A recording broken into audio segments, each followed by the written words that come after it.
தோழர்கள் அனைவருக்கும் வணக்கம். இன்றைய தீக்கதிர் தலையங்கம் நாள் February 7, 2026. தலைப்பு: அறிவுக்கூடத்தில் மிளிரும் அரும்பெரும் தத்துவஞானி.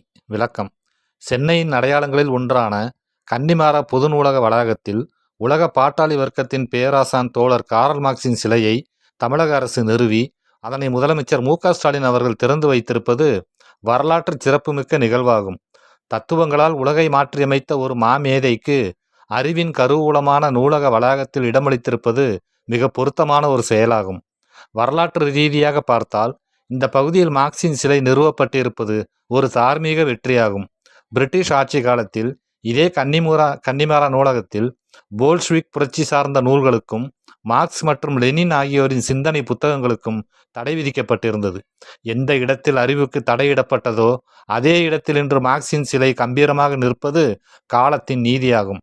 அடக்குமுறைகளால் புத்தகங்களை முடக்க முடியும், ஆனால் அந்த புத்தகங்கள் விதைத்த தீப்பொறியை ஒருபோதும் அணைத்துவிட முடியாது என்பதற்கு இந்த சிலை ஒரு கண்கூடான சான்றாகும்.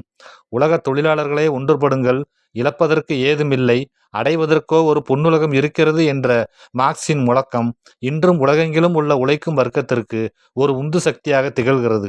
முதலாளித்துவ சக்திகளின் சுரண்டலுக்கு எதிராக தொடர்ச்சியாக ஒலிக்கும் போராட்ட குரல்களுக்கு மார்க்சியமே இன்றும் கருத்தியல் அடித்தளமாக விளங்குகிறது.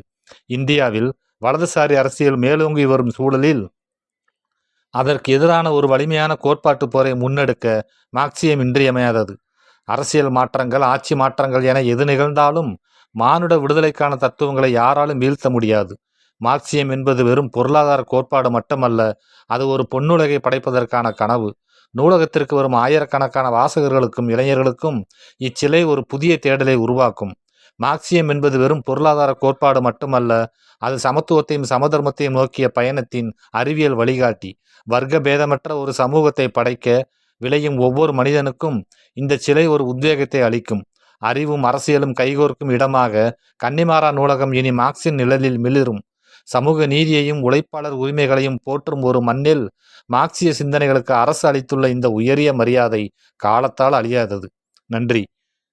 தலையங்கம் வாசித்தது உங்கள் தோழர் தி. பாலசங்கர், ஆயிரம்விளக்கு பகுதி, மத்திய சென்னை மாவட்டம்.